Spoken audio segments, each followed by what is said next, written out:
Guys, welcome to Solo ReacTalk. Today I'm going to be reacting to most insane and powerful weapons, part 2, Warhammer 40,000 lore history by Luton09. If you want to check out my previous reactions to part 1 of most insane and powerful weapons of the Warhammer 40,000 lore history by Luton09, remember the playlist card will be at the top. Just click on it and be able to access them. And also other Luton09 videos that I've reacted to. Okay, in part 1, the victor, I chose the victor. You know, Luton09 doesn't want to choose which is the most powerful weapon. His video is not really about that. It's just him, you know, telling us about the various types of weapons that, you know, the different factions of the Warhammer 40K universe use against their enemies. But I chose the most powerful one, and it was the Necron Celestial Aura. I don't see anything topping this weapon. Even in part 2, I just don't see anything topping it. But let's see what he can offer us in part 2. 3, 2, 1, go.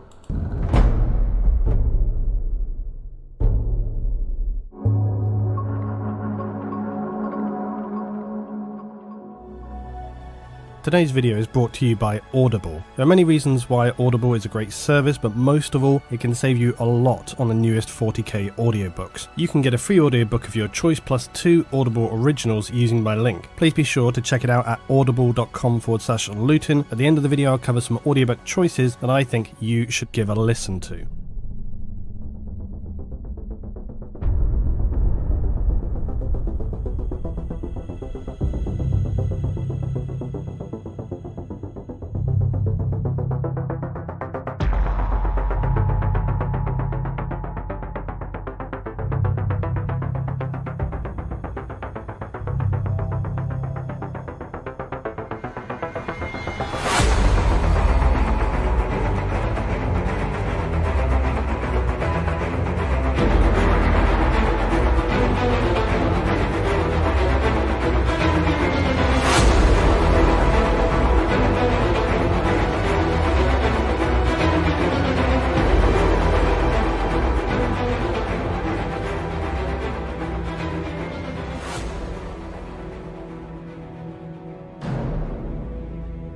We return now to the world of insane weapons and powerful tools in the galaxy of the 41st millennium. However, within that I want to note that given just how many weapons are completely bonkers in the dark and far future, it seems likely this series will run on and on, and if you want to see that happen, hit the like as always. As I say, the better a video does, the more I will make. As with the last time, I will just note briefly that for the purposes of these videos, I am considering a weapon to be anything that is simply destructive to an enemy, which can mean simply being powerfully advantageous to its user, not necessarily a literal and physically offensive object, device. Look at that Titan, guys. Oh, wow. This image is perfect. Sorry, Luton. I just have to stop it here just to marvel at this machine, you know? It's amazing. Or infantry weapon. It could simply be a concept or belief system. For example, as we learned last time with the corrupting nature of chaos, which was also illustrated in the Defense of Riser video, just how insidious and problematic chaos corruption can be, and that if nothing else it creates weakness within the enemy. This is why in the past many weapons were focused on wounding, not killing an enemy, so that it would burden your opposition with casualties, and the key element is that whatever it is, it enables destruction. Lastly, I will say that you guys have made plenty of good suggestions last time around for more choices to cover. There is very obviously a huge wealth of weapons and different processes that rise to a level of being insanely powerful, so if it's not featured here, don't worry, I may well already be writing it up for the 3rd installment, but you'll need to join me next time around to find out if it's featured. Firstly today, an Imperial weapon, and within the realms of some of the weapons we've been talking about, this may appear on the face of it to be something of a controversial choice, as I have selected the Astra Militarum's Deathstrike Missiles. Now you may be saying, what? Just a missile? How is that insane or crazy and powerful? Well, hear me out. I would admit that Deathstrike Missiles will probably not stand out immediately as a crazy or a powerful weapon, However, it does have a solid dose of insanity about it, and we'll come to why shortly. The first great thing about Deathstrikes is quite crude. I just have to say that appearances can be deceiving, and you know, whatever this missile has inside it, whatever it contains, must be extremely powerful and devastating to the enemy. So yeah, it may seem just like a missile, but just wait until it fires upon you. Yeah. That it has a truly epic name. When you're launching Deathstrike Missiles, you really know what you're going to be getting when you call these guys in.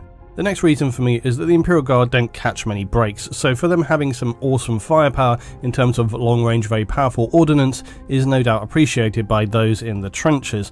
Lastly, and also probably most importantly, the reason I chose the Deathstrike Missiles is that the weapon is very representative of the upside-down apathetic attitude towards human losses within the Imperium.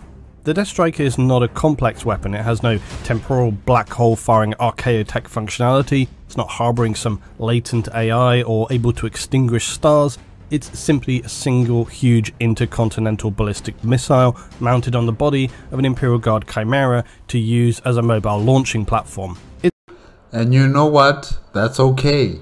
That's okay. You don't have to be complicated. You don't have to be, you know, creating miniature black holes to destroy your enemy. You don't have to do that. Just use physical kinetic energy to destroy your opponents. And if the Deathstrike missile does that, then so be it. You know? Yeah, it's good. It's pretty low tech. In fact, it's barely different than what we have now in the 21st century. You don't need a huge team to operate it because it's just a huge missile mounted on a transport. Once it's fired, the operators of said launch vehicles are going to either turn around and hightail it back for rearming or jump out and get into the fight. Either way though, they're going to be very soft targets for your enemy once they've delivered their payload, but considering they're likely to be quite likely out of sight of the action, that's probably a very minor consideration in the grand scheme of things. Regardless, who really cares about Johnny Guardsman driving his tank? We want to know more about Commissar Notley overviewing his gigantic barrage of Deathstrike missiles raining down on the waves of heretics and Xenos who dared to invade Imperial territory. Now you might still be thinking, well, that doesn't seem very insane. On the face of it, I'd agree. However, its functionality and even its lethality is not what I love about the Deathstrike. Yes, it can fire over absolutely massive distances, which makes sense as it's basically just a rocket with an immensely powerful warhead, but this is where we need to come to one of my favourite parts of the Imperium, its comically bleak levels of apathetic bureaucracy. Just what I mean by this is that there will generally speaking be minimal attention paid to the thousands of guardsmen being turned into meat paste by alien horrors. There may well be some forms filled out, but that's about it. Yet the Deathstrike is considered to be such a powerful weapon that it requires all manner of special authorization from the Militarum to be deployed. Yeah, I also kind of saw that happening here, you know, when Luton was first, you know, discussing about the Deathstrike missile. You know, like many of the material, can I say it like that, or many of these equipment that the Imperium of Man uses are very important, very rare, very difficult to manufacture. And you know, those that are on the battlefield need to be protected, need to be used, usually as a last resort. So yeah, the Imperial Guard and whoever else that are just human beings who are fighting for the Imperium of Man, you know, they are usually the ones being sent out first to go die, to go weaken the enemy, and then you bring in the tanks, or you bring in the Titans, you bring in your Astartes to come mop up what's ever left. Yeah, I think that's how it goes with the Imperium of Man, because, you know, technology is not really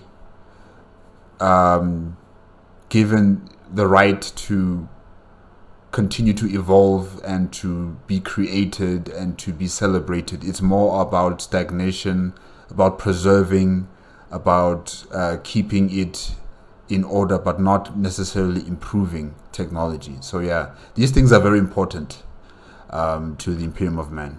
Yeah. Because the administrative process required to make literal craters out of its enemies, leaving little if any remains, is in fact considerable, I always like to imagine an Adeptus Administratum logistics representative asking an officer at some forward base on a besieged planet, Are you really sure those death strikes are needed, sir? Because I'm going to have to fill out a whole set of new forms for you, plus asking the Mechanicus and Ecclesiarchy to arrange their whole series of ceremonies. Yeah, I didn't think about the bureaucracy behind acquiring these military, technology. I didn't think about that. Yes, also the bureaucracy behind acquiring all of these tanks and mechanisms it's a long, arduous process that could take even years, probably. Yeah.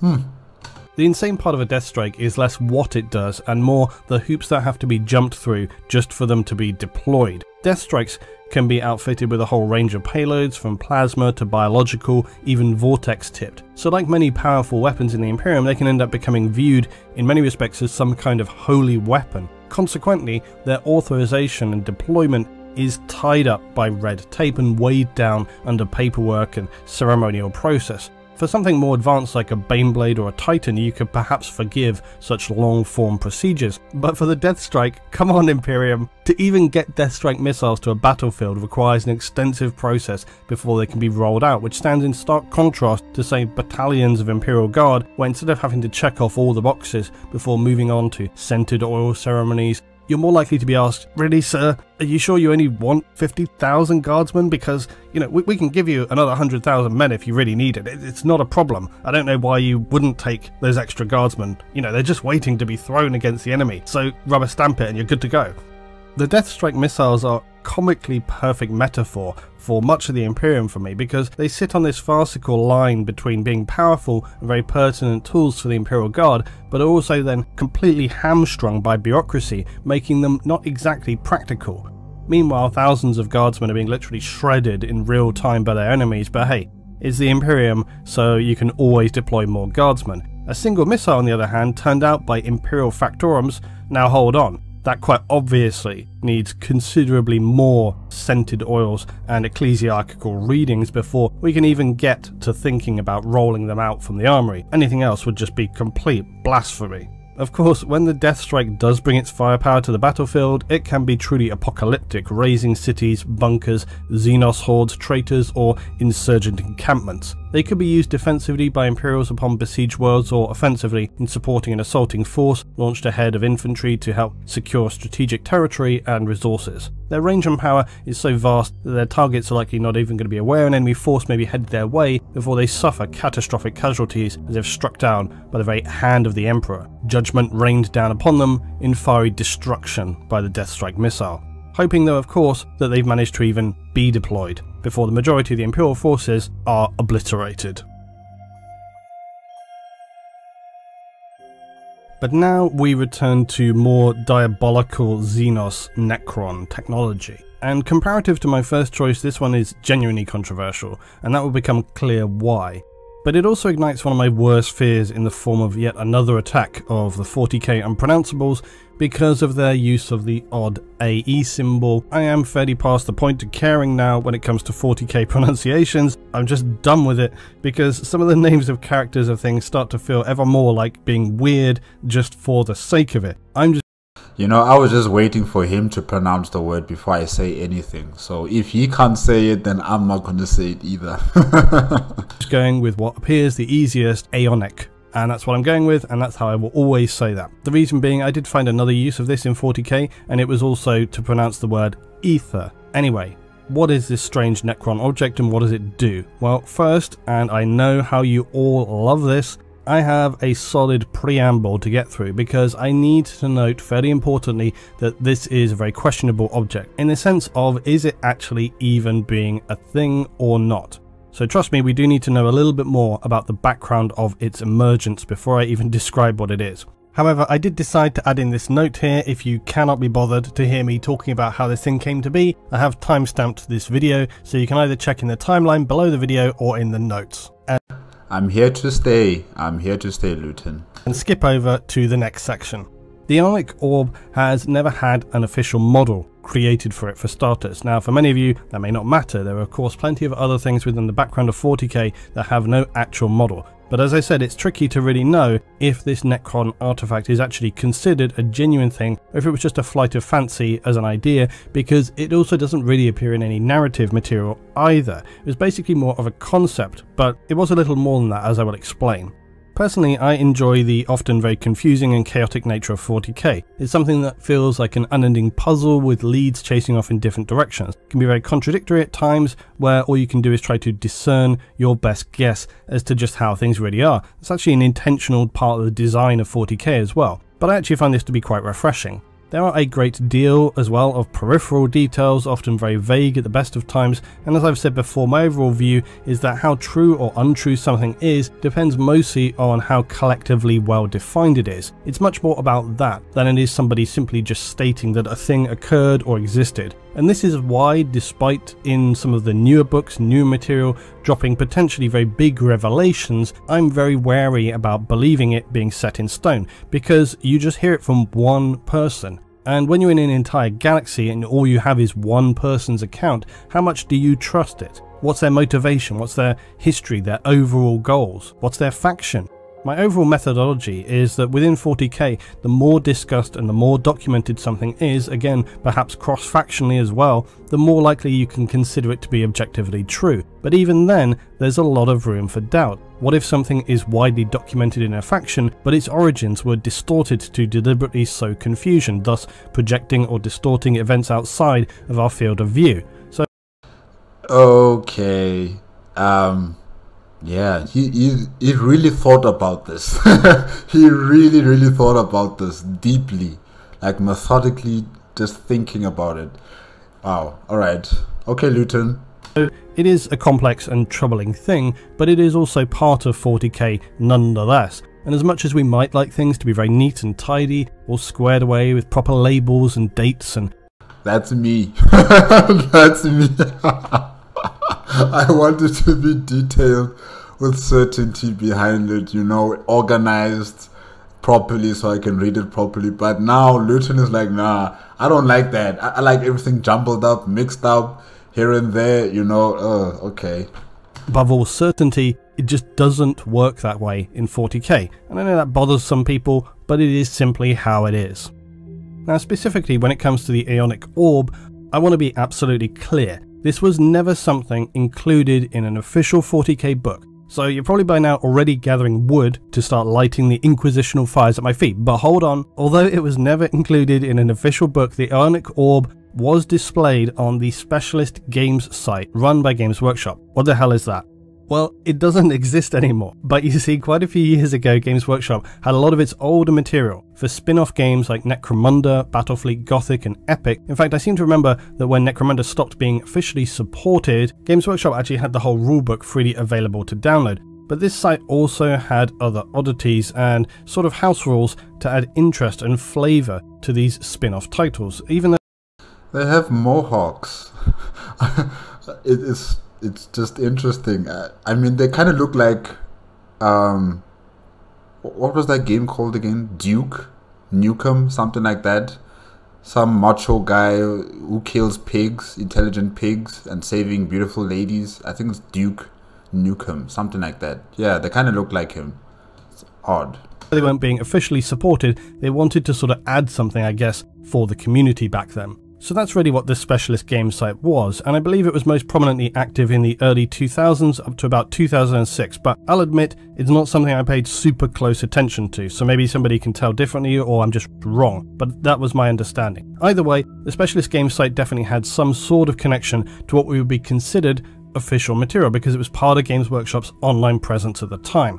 But I would judge it to be basically anyone's individual call as to whether you would actually consider it being truly a part of what we would ostensibly define as the actual 40k verse.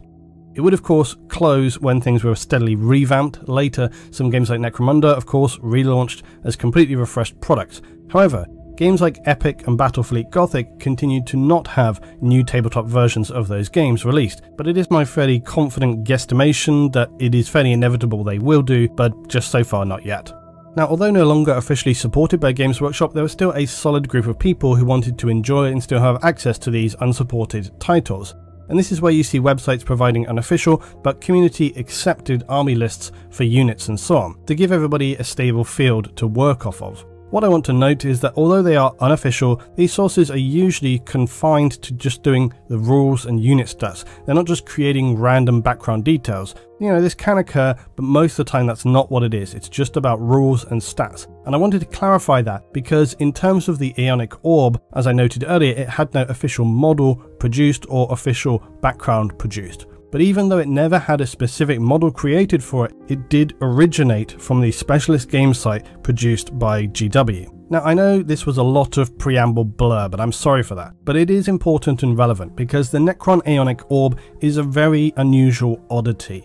It's sort of official and sort of unofficial. It hasn't been officially, and I'll say it, retconned, because it originated from a time when Games Workshop were trying to provide extra detail for specialist game communities. Nothing has since overwritten or superseded it, but if you were to look at the original descriptions of it now, you'd be forgiven for thinking it was a completely unofficial thing. In fact, that's even what I thought when I first was reading about this. Now, I can't imagine we'll see something like this happen again because it's such a weird, specific oddity happening toward the retirement of one title and before things were even getting formalized in terms of just what material was provided where really. It was very scrappy and weird, but this kind of extra game support did set up for supplements that would follow on right through to now where we are, when we're seeing things like Psychic Awakening in 40K providing individual units to accompany the specific narratives.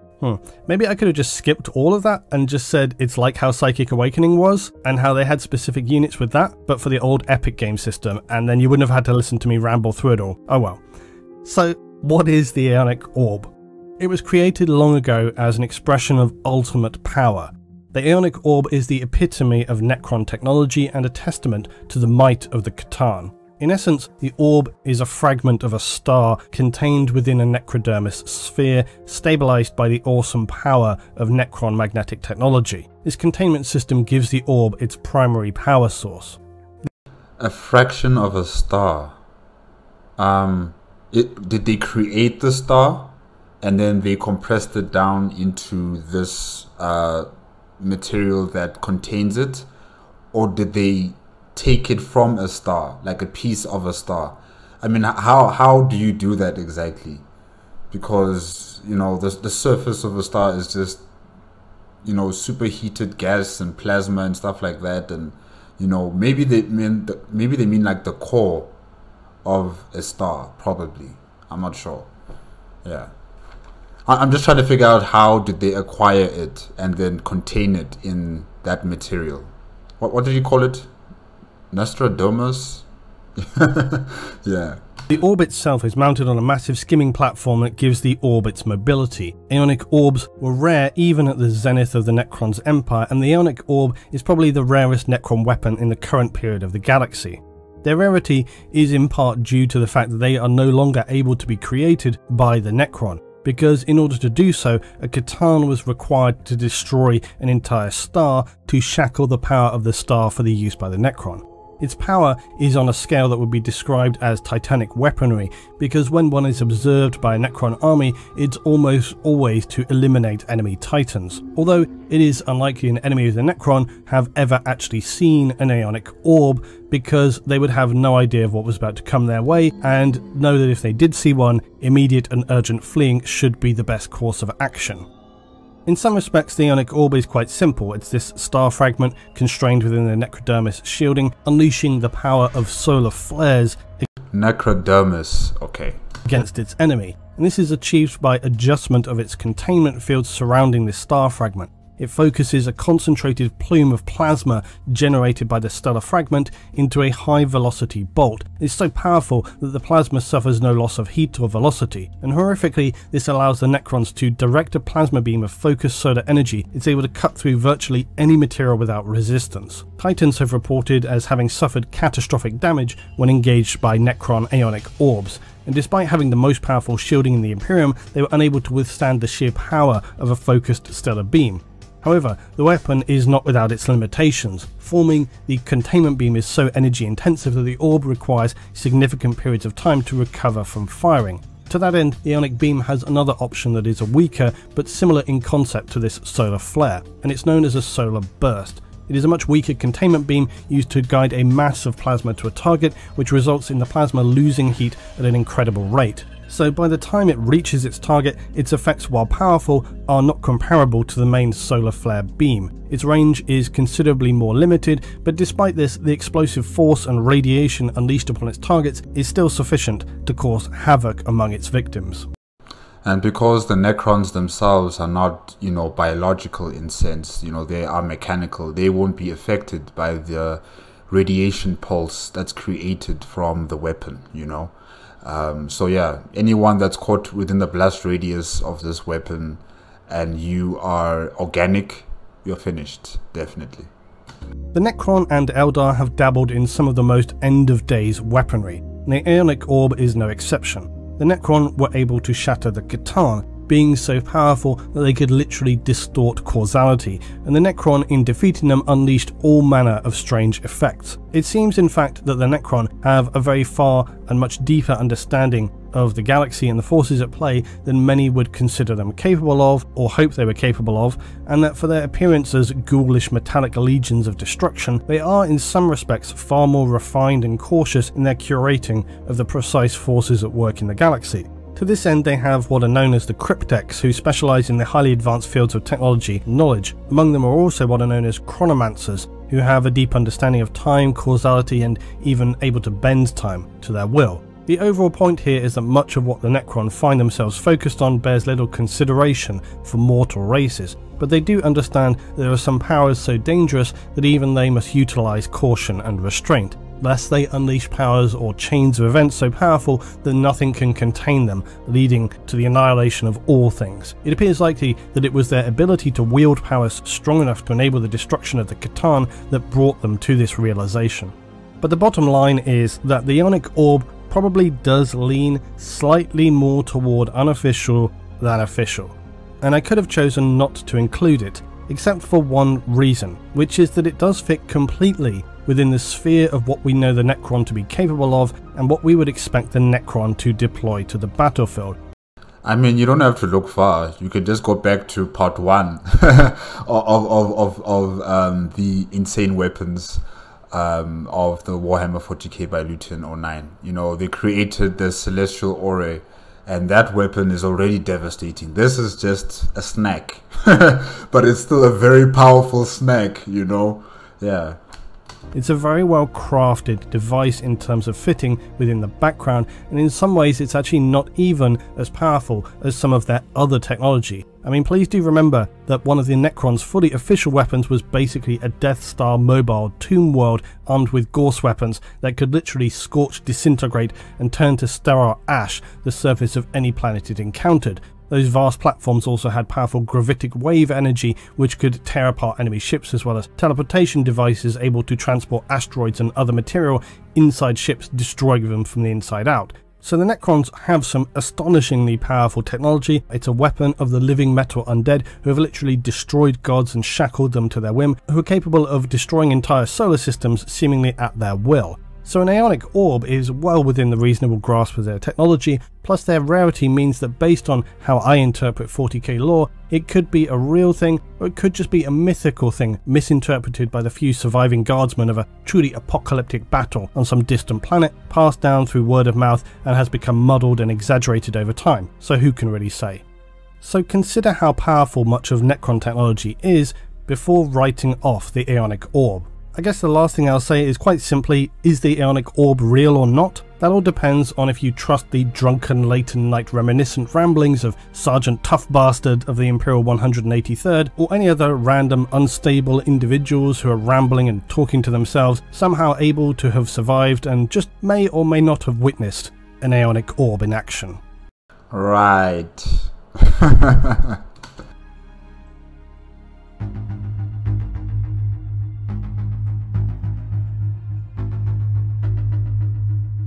Ork Attack Moons? Wow, alright. Orcs are often wildly underestimated for the danger they present to the galaxy and to the Imperium. and orcs when left unchecked can quickly rise to becoming unstoppable. Once they gain momentum in a warg, it can take massive resources to prevent them from ravaging entire systems like a plague of insects. It's worth remembering that at one point they stood on the cusp of destroying the Imperium in what was known as the War of the Beast in the middle of M32. And this was a costly and devastating campaign that in some ways was worse than that of the Heresy. This time was one of the first instances the Imperium would experience what are known as Ork Attack Moons. During another battle against the Xenos, who are known as the Chromes, Astartes here were noticing a lot of strange gravity changes and disturbing geological events. And as reinforcements were sent to assist, they soon realised that the cause of these disturbances were in fact a strange Ork planetoid that had appeared in orbit around the world, and quickly they would engage and destroy much of the reinforcing Imperials that were there. Wait a minute. This large celestial body, okay, that's been created by the orcs, this attack moon, did it go through the warp and then reach its destination? Is that possible? Like to send a large celestial body like a moon through the warp and then have it exiting out at its destination? Because if that's possible, this is insane. This is really insane. This is like definitely like a mobile Death Star as well, you know. Having your entire moon going through the warp to its destination instead of just going through space through sublight means, you know. I think it's amazing, really. Stranger though still was it appeared to be phasing in and out of material space. As it became more stable, hordes of orcs began to appear, slaughtering whatever was left of the Imperials, and a broken message was sent out to the Imperium that it was facing a threat the likes of which it had never seen before. It's worth noting that at the end of this battle, the majority of the Imperial 5th chapter had been exterminated by these events. It soon became clear that what were being now designated as Ork Attack Moons were being more commonly seen. They left devastation wherever they appeared and deployed massive waves of orcs upon planets that they came into the orbit of. The situation became worse and worse, and billions perished. The story of the War of the Beast is long and contains many other interesting incidents like the Proletarian Crusade that I have mentioned previously. It also involves the reappearance and subsequent last appearance of the Primarch Vulcan of the Salamanders. He is assumed by many to be dead, but given he is a perpetual, the Salamanders still hunt for him to this day. But what about these attack moons? Well, they were devastating weapons seen only in the most frenzied and sprawling of orc wargs. They are basically battle planetoids, extremely powerful in both armament and capability. The orcs, you should know, are the strange creation of the ancient race known as the Old Ones, and like many races in the galaxy that are suspected to originate from the Old Ones' planetary seeding, they have curious instinctive abilities when it comes to technology. So orcs are capable of simply hammering different tech together, and somehow it just miraculously works. This can extend to them constructing machines that even defy the laws of physics. But mad geniuses, that's what they are, mad geniuses.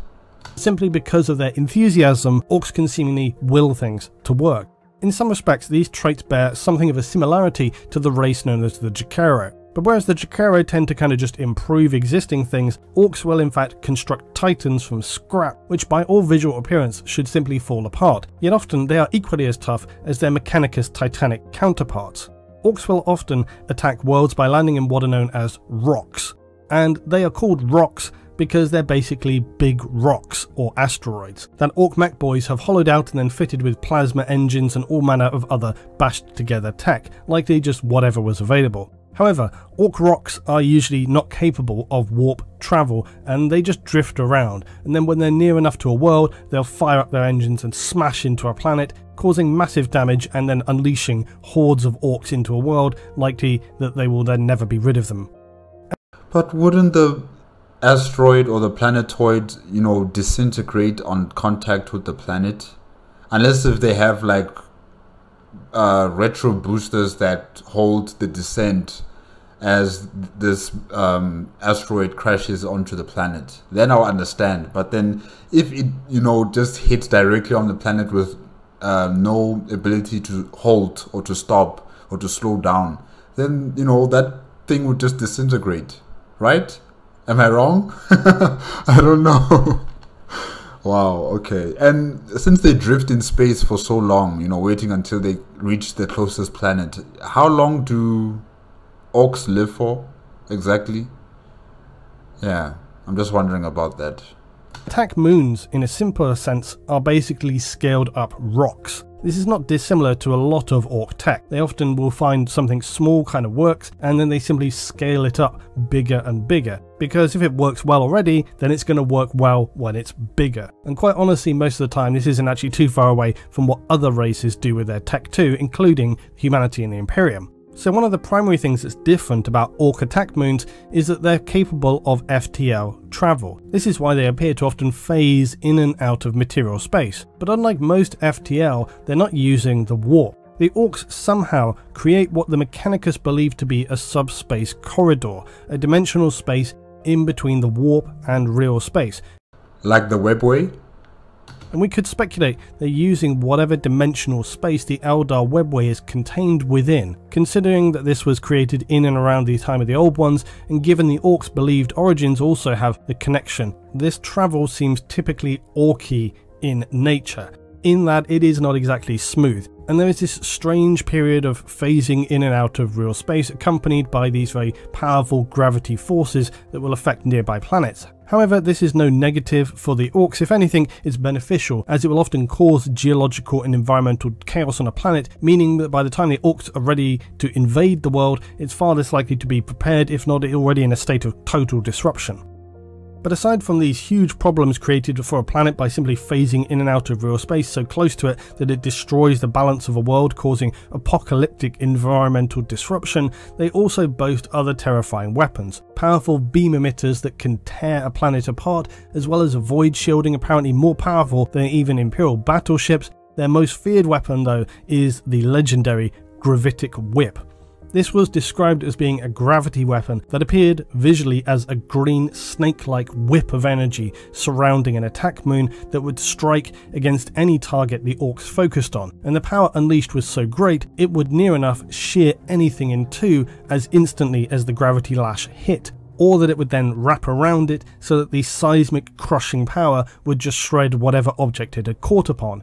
It's believed that this power came from the mass of orc energy buried somewhere within its hollowed centre, likely a scaled up version of the same mysterious energies that power orc titanic battle mechs.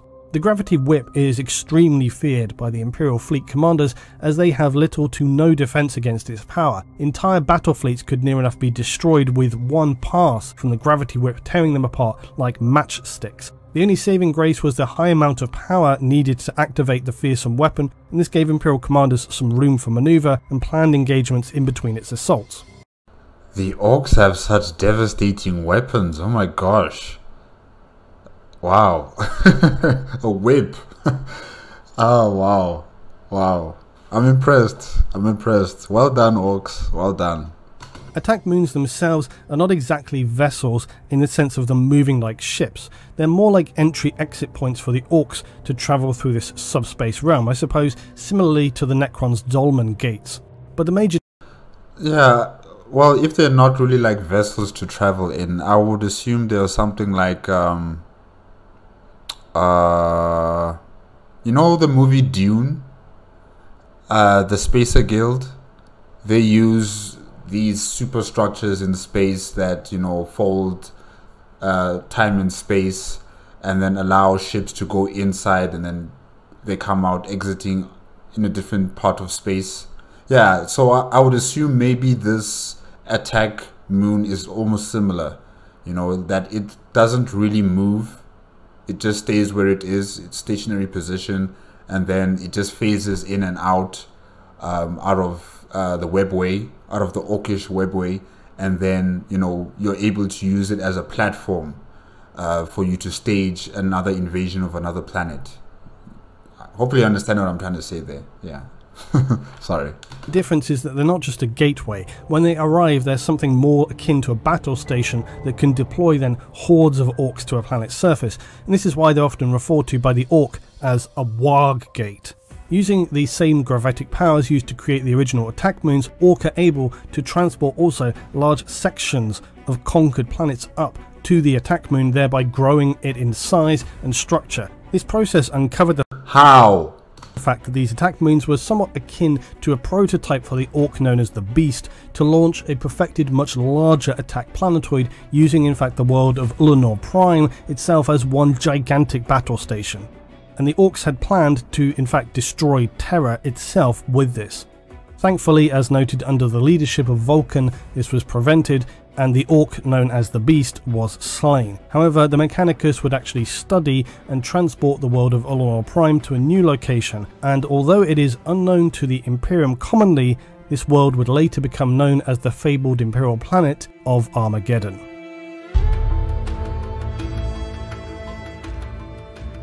Now, that's shocking. That is actually a surprise right there. Wow. I debated including Exterminatus because it's such an extremely obvious choice. However, the prospect of having years of comments saying why no Exterminatus was too much for me to mentally cope with. But could you consider Exterminatus as a weapon, really? I think it's a collection of weapons that are under the title of Exterminatus, you know? Yeah, I wouldn't necessarily say it's a weapon per se. Hopefully you understand what I'm trying to say there when I say that it's not really a weapon, it's just a title given to the weapons that create mass destruction. Yeah. So Exterminatus is, as the name suggests, an order requiring the complete eradication of all life on a planet to reduce perhaps once vibrant places of culture, construction, life and beauty to barren, wasted rock. It's certainly no small thing and will not be enacted without usually a very good reason. Exterminatus has been used to cleanse planets rightfully owned by mankind in the face of unrecoverable and planet-wide heresy, mutation or disease that has spread like a wildfire past the point of return to stop warp rifts opening or when they have already become too severe. It is also deployed when Xenos are so entrenched into a planet that it is considered too costly to recover. This is usually not especially common because the disposable manpower the Imperium has available is usually more than enough to recover a world. However, if a planet had little importance, it may be easier to Exterminatus a planet than allow an enemy to use a lost world as a springboard to other worlds in a system. And, you know, after the Exterminatus is complete, can't the Imperium of Man, you know, like terraform the planet, you know, come back to it, terraform it, and then make it livable again for humans to repopulate the planet? Because, you know, if that's possible, if they can do that, then it's fine, you know. Exterminatus as many planets as you want, as long as you're able to, you know, rejuvenate the planet from its death after the Exterminatus, yeah. Because if you just Exterminatus so many planets, this galaxy is going to be very empty, very dead. Yeah. Exterminatus will also be used to obliterate worlds which are lost in other ways. For example, during the period known as the Great Scouring, after the Horus Heresy, where loyalist forces of the Imperium sought to scour the galaxy of traitors and heretics, many worlds of former Astartes legions were subject to Exterminatus to purge the memory of them, erase all trace of them ever having existed forevermore. Not to mention the fact that after the heresy, many worlds were entirely consumed by corruption, as I've discussed a lot recently, and any attempt to recover them would have been impossible if just not prohibitively costly at the time when severe damage had already been dealt to the forces of the Emperor. Yeah, I was about to say, why do that to so many innocent civilians who have nothing to do with what these Astartes are doing, you know? Why destroy the entire planet? If you've defeated the Chaos Marines that hailed from that planet. But now that Luton 09 also explains that, you know, many people on those planets might be corrupted by the warp, so it'll be already too late. Rather just exterminate everybody. Rather be safe than sorry, I guess. In essence, they were written off and just destroyed. There are several core methods by which the Imperium will deliver Exterminatus to a world. The most standard is orbital bombardment, and this is where Imperial warships will deploy heavy bombardment upon a planet until it is all but a barren wasteland devoid of any population or biological matter. It is also a fairly vague term and could apply to things like atmospheric incineration as well, or dropping many thermonuclear missiles upon a planet with obvious consequences.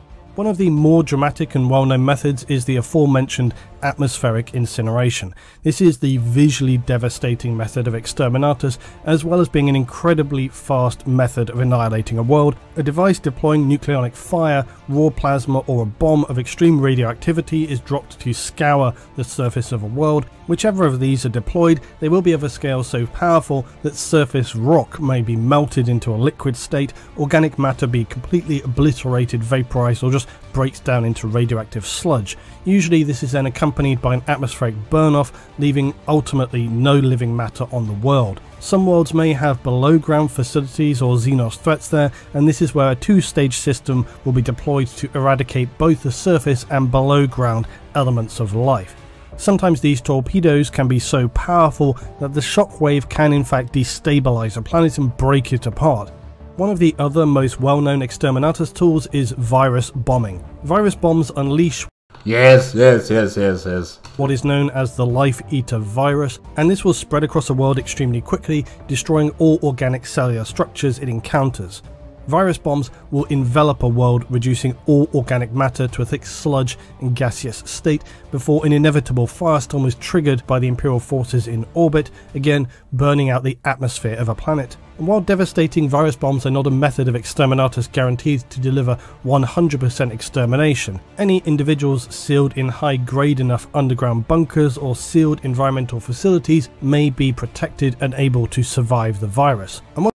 Yeah, I was about to say that, if it's a life-eating virus, right, the virus bomb, and it turns any organic creatures or anything that's organic into like goo or paste on the floor, I think the Tyranids would enjoy that so much. They would enjoy that so much. There won't be any need for fighting or anything like that. They just come to the planet. They just scoop up everything, like suck it up in their straws or something. It'll be so delicious for them.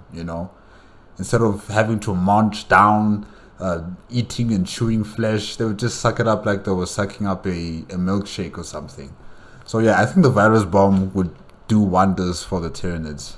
But yeah, this weapon really is terrifying, and I can just imagine how painful it could be for those who are going through a virus bomb attack. Oof. Once the atmosphere has been burned off by the orbiting ships, the planet will be devoid of life. It would be safe for survivors then to emerge, except of course that the planet will usually no longer then have an atmosphere, so they would need some suits to survive still. The most horrific and perhaps primary reason why virus bomb Exterminatus are deployed is primarily their speed. The virus bomb's virus, when unleashed, can envelop a planet and wipe out the entire population of billions in mere minutes. Exterminatus is one of the most extreme and powerful tools used by the Imperium of Mankind, and it stands as a testament to humanity's resolve and unwavering determination to... Okay, sorry Luton. How long does the virus bomb residue last on a planet? Because after it's killed all the billions of human beings or whatever Xeno aliens have occupied the planet, after all those people are dead, how long does it last, and does it decay away over time? And if it does, then can humans repopulate the planet? Because you're not destroying or you're not burning away the atmosphere, you're not necessarily cracking the planet in two, you're just wiping out all biological life on the planet. That means you can repopulate it, you can transplant it with other plants and other wildlife, to give it back its life, if I can say that. So yeah, I think the virus bomb, as devastating as it is, I think I would choose that one instead of the other ones that crack planets or vaporize the entire atmosphere of a planet. Virus bomb only targets the organic creatures. It kills off only those things that are alive, and then it leaves the planet alone. Then you can just repopulate it. I'm assuming that's how it works with the virus bomb. Yeah. Eradicate any threat to its security and power. Exterminatus will never be deployed lightly despite the rumours that have characterised it, and where it has been misused, the penalties are usually severe.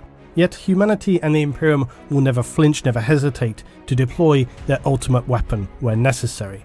It is the last line of defence against the Xenos and the darkness, and as regrettable as it may be, few ordinary citizens within the Imperium are likely even aware of the existence of Exterminatus. But even if they did, they would surely understand it to be a necessary sacrifice in order to safeguard the wider Imperium and human civilization. And then as my final The spirit of mankind? Okay, that's a weapon. choice in this episode, we have the spirit of mankind. Now, I know, I can hear already everybody screaming the spirit of man, Luton. Boo. Okay, fine. I can appreciate on the face of it this seems like a weird non-choice. How can the spirit of man be a weapon? Or be insane for that matter? Well, listen on and I'll tell you. Firstly, when I say consider the spirit of man to be one of, if not the most powerful weapons held by humanity, because it is this spirit which enables many of those insane things that happen within the Imperium, both against its enemies but also against itself, and that without this indomitable spirit of man, I would say it were debatable as to whether the Imperium could function well or if in fact at all. I should say that of course within philosophy and religion there can be many different interpretations of what we might mean when talking about the human spirit. It can be seen as a tangibly positive or far more ambiguous thing. Either way, I'm no philosopher, but really what I'm thinking about when talking about the human spirit or the spirit of mankind is not some invisible element that makes us all individual or some ethereal sense of our personal selves, also our unique elements. I'm talking about the spirit of humanity as being far more impersonal and universal, a collective indestructible sense of determination which encompasses all. Essentially, the spirit of mankind being a binding force that is renewed and forever embedded by simple daily actions, be it imperial dogma of a religious nature or just plain devotion to the Imperium, as well as associated visual stimuli which surround citizens of the Imperium everywhere. Now this sense of spirit is powerful in one person, but in a large fighting force it can grow within them, and it is this spirit that enables a human to go through literal hell whilst retaining the unbreakable belief that they know they themselves carry, not only the strength of the God Emperor within them, but that they may well be only one small individual, but serve a greater purpose in humanity in defense of the Imperium of mankind. I guess you could also say our spirit as mankind is also our greatest downfall. You know, it is something that unites us all, that gives us that strength, the belief that we are meant to rule, and we can claim victory over any kind of catastrophe or terrible wars. But also it fuels the chaos gods, I'm assuming. You know, our spirits also fuel their existence. The more we yearn for things that are associated with the chaos gods, the more strength they have, you know. So I think it has its positive side to it, but it also has its negative side to it. And you can't cut out one from the other. They are intertwined. Yeah. In some respects, you may even liken this collective driving force to be not again entirely dissimilar to traits of the Orks, and it is much more than simply determination or a sense of duty. Those may be how people might frame it to themselves, but deeper down it is this spirit of humanity that all within the Imperium feel compelled to do whatever is necessary for the whole. It is this sense of spirit which also goes toward the core of 40K, that the Imperium is a bleak and dark parody. The clothes are everywhere. For example, at the beginning of many source material books for decades now, it states on page 1, quote, "To be a man in such times is to be one amongst untold billions. It is to live in the cruelest and most bloody regime imaginable." Goes on to state that this is a dark and terrible era where you will find little comfort or hope, forget the power of technology and science, forget the promise of progress and advancement, forget any notion of common humanity or compassion. Now the complete long statement to which that quote is a part of should never be removed from the first pages of the source books, because it is this which reflects what the Imperium truly is. Not the appalling horror seen in its wars, and not the nightmarish actions of its Inquisition or horrifying apathy. Okay, I'm sorry, Lucian, but this image is just, yeah. I mean, look at how they depict the Emperor. Yikes! I think I like him better in the other artist impressions of how the Emperor looks like. Here, it's just too real. It's just way too real. Oh gosh. Of its bureaucratic administration. The Imperium as it stands is in many ways showcasing the worst of humanity, but also some of its best attributes. The darkest part lies in the fact that it need not actually be so.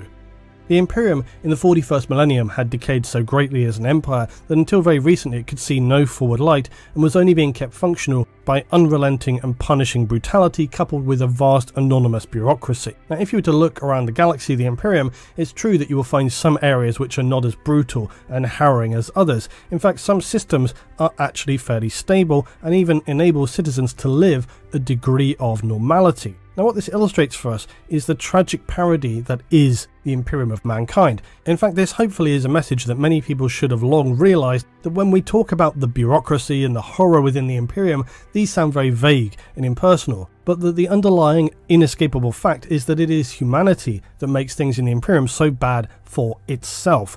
Betrayal, greed, vengeance, fear, ignorance, and many other of our worst attributes. And when combined with all the other events of the thousands of years before and after the heresy, it is humanity that has in many ways destroyed itself time and time again. This is perhaps why the AI from the Dark Age of technology, when they encounter humanity, absolutely despair because they have just seen the horror which we unfold upon ourselves. Yet somehow we never manage to destroy ourselves completely. There is always this sense of resistance and human spirit that cannot be extinguished even amid all the horror, which leaves us grappling and dragging and hanging on by our fingernails. And this is the ongoing theme within 40K. But also, if for example you look at Chaos and the Warp is a very literal reflection of the worst aspects of humanity. And this explanation of the Warp is hardly subtle. Yet again, me and Luton are thinking alike here. I was just talking about this, that it is our greatest strength, but it is also our greatest curse, you know, having this spirit. Yes. In fact, it's glaringly obvious that humanity's greatest enemy in the galaxy above all the Xenos threats is in fact itself. Within the overall narrative of 40K, it's certainly no accident that within the Warp, the darkest parts of human psyche are given form and power to reach out and trigger a self-perpetuating downward spiral. The message is built in alphabet bricks, that humanity is its own worst enemy and it continually undermines its own positive steps forward. Hardly a groundbreaking realization, but it seemed important to note. Now, as you will hopefully have realised, I appreciate the madness and absurdity of 40K. I love it. But I also like to take 40K fairly seriously, and I approach a lot of things with a more literal interpretation. And this is because I enjoy thinking about it in those terms. I like thinking about the human condition and futurist rationalizations, and also of course just the narrative. Now, I'll freely admit that sometimes I like to overthink things and make them more complicated than they really are, but generally, when it comes to 40K and the Imperium, if we take just a small step back and see things from a broader perspective, the overall message about humanity working against itself and how farcical that is are very easy to see. Anyway, this might have sounded like I'm going wildly off topic here, but I'm not. The point that I was trying to illustrate is that it's not the Imperium as some faceless organisation which creates humanity's bleak and harrowing reality, but that it is the nature of humanity which has created the unending hellscape that is the Imperium, and this is largely enabled by what I consider to be the spirit of humanity. So how exactly then does this human spirit benefit mankind? It doesn't sound good at all. In fact, it sounds pretty bad. Well, certainly from one perspective that's fair to say, except for one thing, and this is debatable, but many believe the Imperium is the only organisational structure capable of defending and ruling over humanity given the current threats and the predicaments it finds itself in. Not to mention of course the fact that the Emperor himself has become the god of mankind for the majority of humans, and so any other system is just unthinkable by default. So despite its faceless and appalling lack of empathy, the Imperium requires cooperation from humanity in order to function on a day-to-day level, as well as for its combat operations.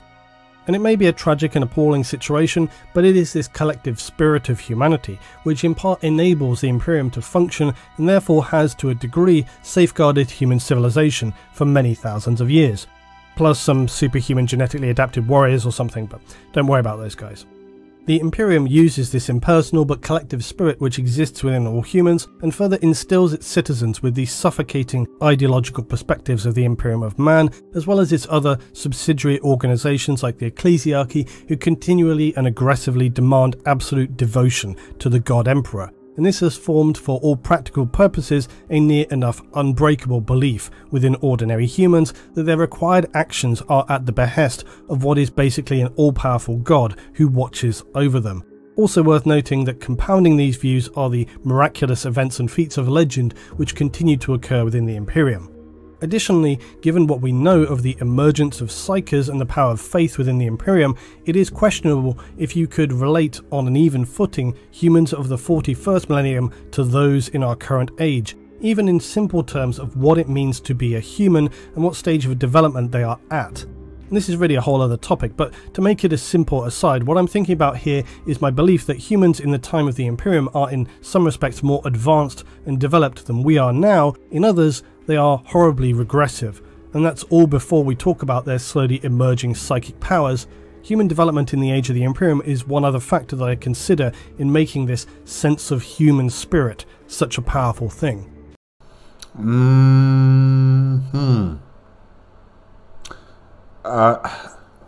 don't know about that, you know, saying that humans of the 41st millennium are more advanced than the current humans of today, and they're also not more advanced.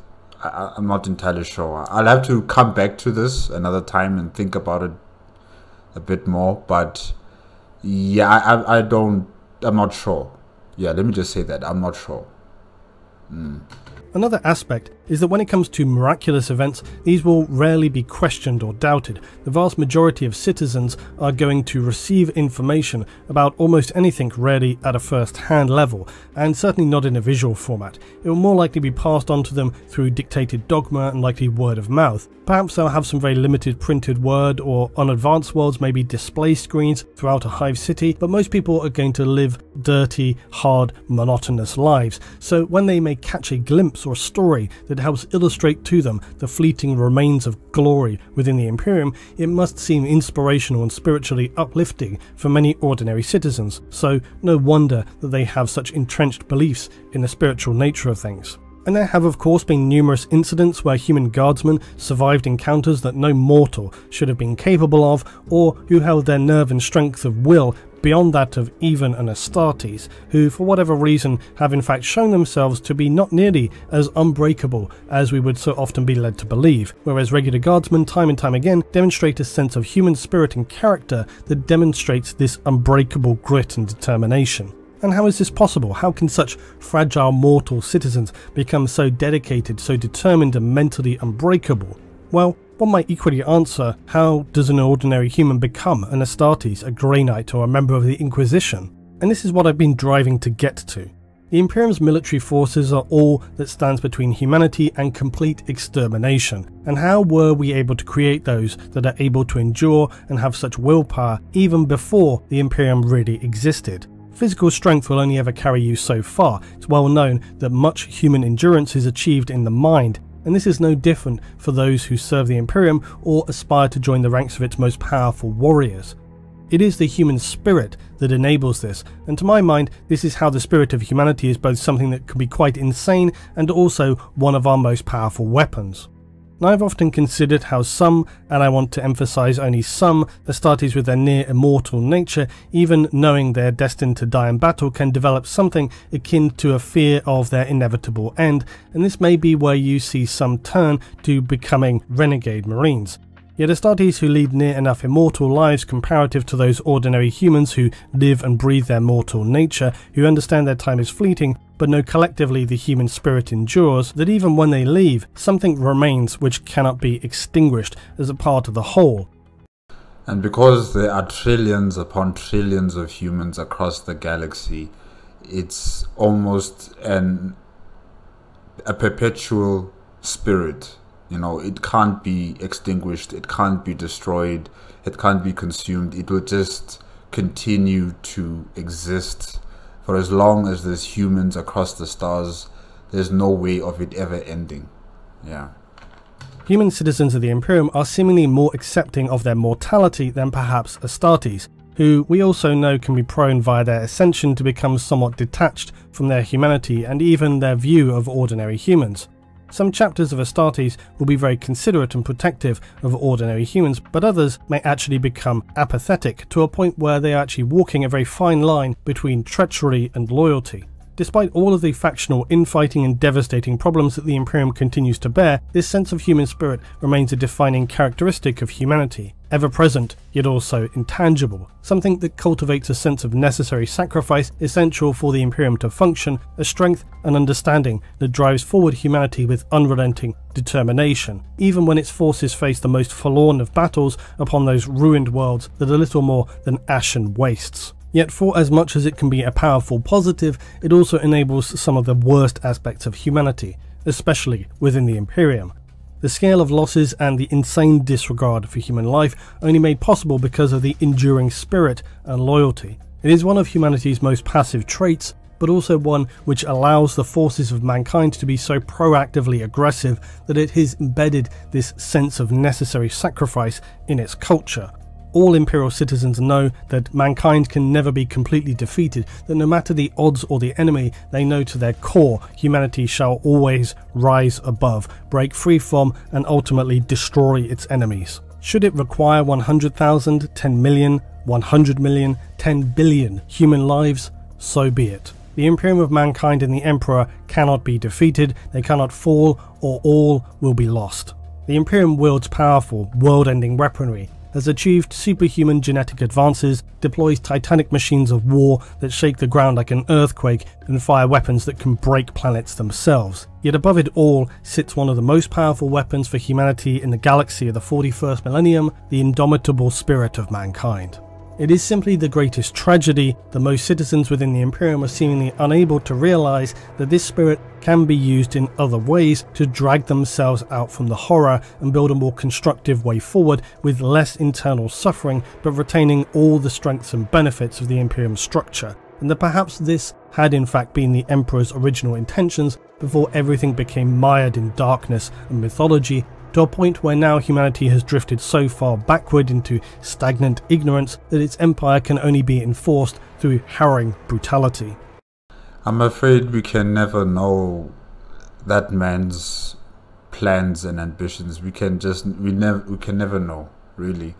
I don't like to speculate what the Emperor wanted to do with humanity or where he wanted to take us, because, you know, like, everybody says many different things about, you know, what the Emperor wanted for humanity. So I don't really concern myself with him anymore. He's stuck on the golden throne. He's doing his thing.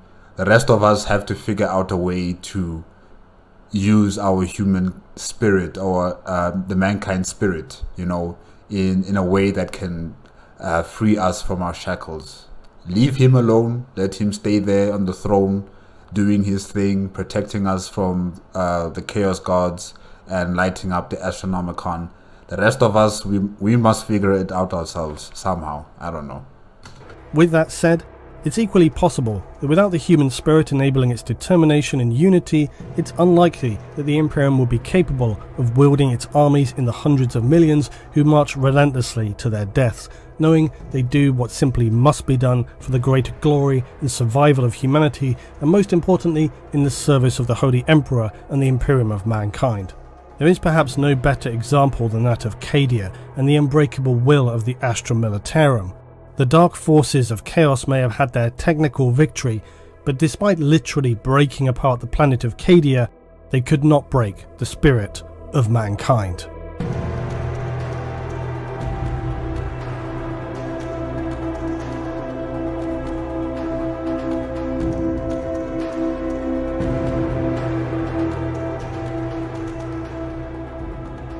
I would even say that the spirit of mankind is like dark matter or dark energy. You know, it's there. You can see its effects on the galactic plane in terms of dark matter and dark energy.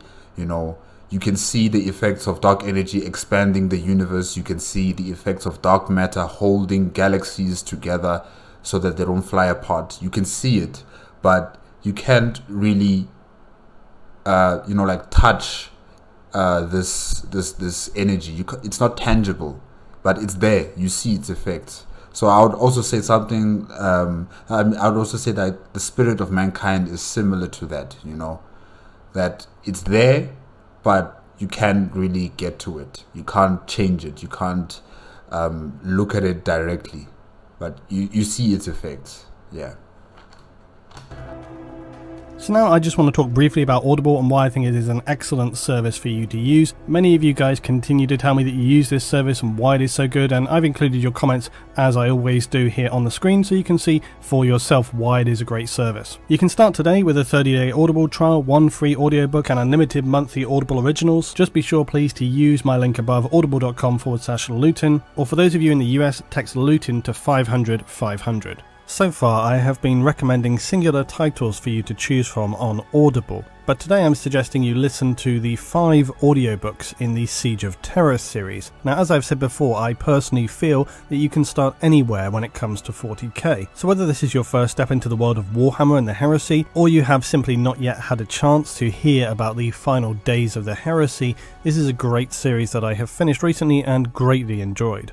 The Siege of Terror is the culmination of the Horus Heresy series and fleshes out this final confrontation leading up to the Battle of Terror itself. The series also allows us some tantalizing insights via new characters into the background of the Emperor himself, not to mention describing the immense ground battles where billions fight for the very survival of humanity. Beyond this, the characters and events give additional context and even may make you question some fundamental aspects of not simply the reasoning for the heresy, but for myself in some respects it may even make you rethink everything we know about the Imperium, as well as something I've talked about many times before, which is just how much can you trust what you see and hear from those living in the 40k verse. I think the important thing that I want to underscore is that this series is best viewed as just that, a series.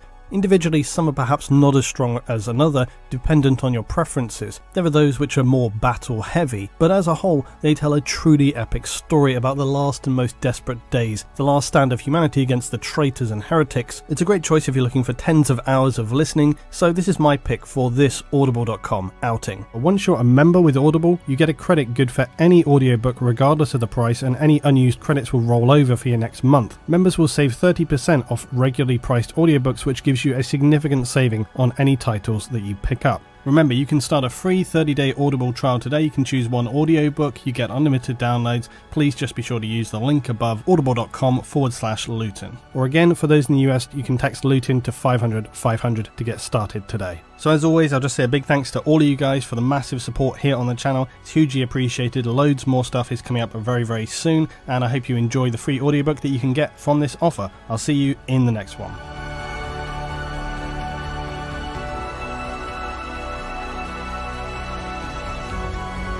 Okay guys, that's it with Most Insane and Powerful Weapons Part 2, Warhammer 40,000 Lore History by Lutin09. Yes, these collection of weapons for Part 2 have been very interesting. I finally got to know about my virus bombs on the Exterminatus list of weapons. So yes, I'm quite happy about that. The Deathstrike Missiles, the Necron Aeon Orbs, the Ork Attack Moons, the Life Eater. Oh no, Life Eater is part of the Exterminatus virus bombs. Sorry guys, I just wrote it down here by mistake here. The Spirit of Mankind, yes. Whew. I'm not really sure which one is the most powerful in Part 2. It's not the Deathstrike Missiles, right? It's effective, you know, in battle, but it's not really something that you could say it's truly devastating. The Necron Aeon Orbs, yes, you know, firing a plasma beam at an enemy target, destroying anything that it cuts through, or, you know, making a radiation pulse that kills off all organic life. That's also quite powerful. The Ork Attack Moons, are a platform for the orcs to stage an invasion on another planet or something like that. So yeah, it's also a very dangerous structure in space. It also creates like gravitational anomalies and effects on other celestial bodies wherever it appears. So definitely it's a very dangerous structure created by the orcs. Exterminatus weapons, yes, all of them devastating, all of them completely just dangerous, and use them as a last resort. Don't use them as just like the flavor of the day now. But yeah, definitely very powerful and dangerous weapons. And then the spirit of mankind. Yeah, like I said before, this weapon, right? You can't see it, you can't feel it, but you can see its effects. Just like if it were dark energy or dark matter. So yeah, it's a very powerful weapon that humanity possesses, and I don't know if there are other Xeno aliens out there. Maybe the Tau have their own version of the spirit of mankind. I'm not sure. But yeah, for as long as there's billions of humans out there, the spirit of mankind will continue to endure no matter what. And I think that will be the most powerful weapon for part 2, the spirit of mankind, because this weapon is unlimited in power and potential. It's able to adapt to any situation. It is able to conquer almost any kind of threat, no matter what it may be. So yeah, the Necron Aeon Orbs, the Deathstrike Missiles, the Ork Attack Moons, and even Exterminatus, all of these terrible weapons and platforms for invasion, yes, they are powerful, but even they have limits, so I would say that the spirit of humanity has no limit. For as long as there's humans in this galaxy, it just continues. It continues to exist, and it continues to grow. And it also fuels the chaos gods, and it fuels the warp. So it's a very powerful weapon, very, very powerful weapon for humanity and for humanity's greatest enemies. It's a very powerful weapon. So definitely the winner is the spirit of mankind. Yeah. Okay guys, that's it for today. If you liked the video, remember to give me a like, comment, and subscribe to my channel. Click on the notification bell if you want to be updated with my latest videos, and I will see you next week, Wednesday. Okay. Bye bye.